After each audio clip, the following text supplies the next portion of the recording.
ইয়া রাসূলাল্লাহ ইয়া হাবিবাল্লাহ ইয়া রাসূলাল্লাহ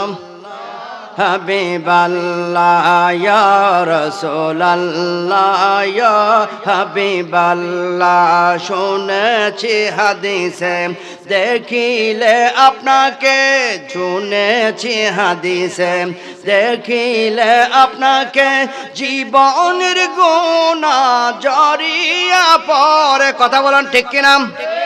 জীবনের গুনাহ জড়িয়া পড়ে দিও গো দেখা দয়া করিয়া ইয়া রাসূলাল্লাহ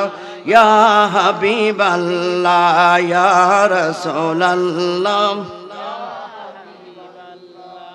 জীবনে একবার যদি আমার নূরের নবীজিকে কেউ দেখে তার জাহান্নামের আগুন হারাম হয়ে যাবে সুবহানাল্লাহ বলেন কেন তিনি এই পৃথিবীতে 63টা বছর কষ্ট করে গেছেন শুধু উম্মতের হেদায়েতের জন্য কোন কাজ করলে আমার উম্মত জান্নাতে যাবে কোন কাজ করলে আমার উম্মত ঈমানদার হবে মুত্তাকি হবে পরহেজগার হবে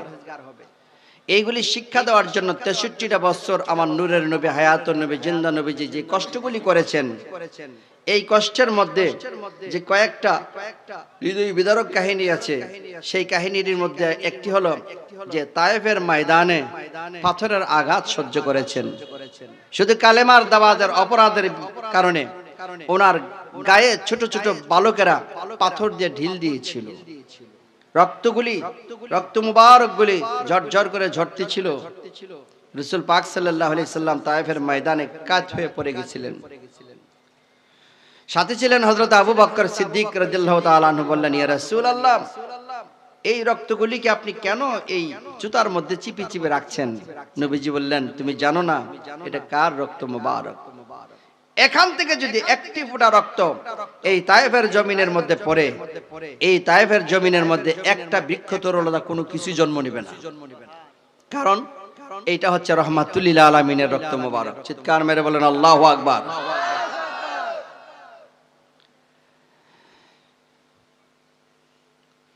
তায়েফের জমিনে যখন ইসলাম প্রচার করেন আমার নবীজির কাছে জিবরাইল আলাইহিস সালাম এসে বললেন ইয়া রাসূলুল্লাহ আমাকে হুকুম দেন আমি উহুদ পাহাড়টাকে এক হাতে নেব আর তুর পাহাড়টাকে আরেক হাতে নেব দুটি পাহাড় দুই হাতে নিয়ে এই তায়েফের জমিনে এমন ভাবে একটা ডলা মেরে দেব এই তায়েফের মধ্যে একটা মানুষ আর জীবিত থাকবে না আল্লাহর নবী রাহমাতুল লিল আলামিন বলেন আজকে যদি আমি তাদেরকে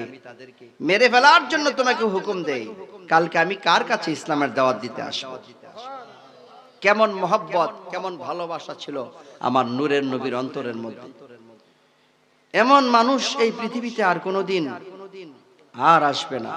মায়ার নবী করুণার ছবি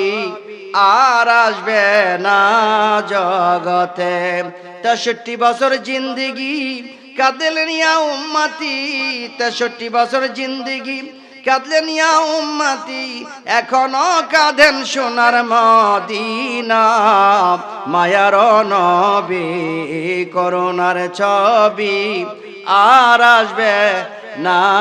জগতে আর আসবে উহুদের ময়দানে আমার নূরের নবী হায়াতুন নবী জিন্দা নবীজি যেদিন ইসলামের দাওয়াত দিতে গিয়েছিল উহুদের ময়দানে যুদ্ধ করতে করতে এই ধর্ম প্রতিষ্ঠা করার জন্য নামাজ প্রতিষ্ঠা করার জন্য উম্মতের মধ্যে হক হালাল প্রতিষ্ঠা করার জন্য উম্মতদেরকে জান্নাতি বানানোর জন্য আমার নূরের নবীজি হায়াতুন নবী জিন্দা নবীজি উহুদের ময়দানে দান মুবারক শহীদ করেছেন রক্ত মুবারকে উহুদের ময়দান লাল হয়েছে আমার নূরের নবীজি এত কষ্ট করে আজকে আমাদের জন্য ইসলাম এনে দিয়েছেন যত সহজে আমরা মুসলমান হতে পেরেছি এত সহজে আমরা নামাজ ছেড়ে দিয়েছি কথা বলো ঠিক কিনা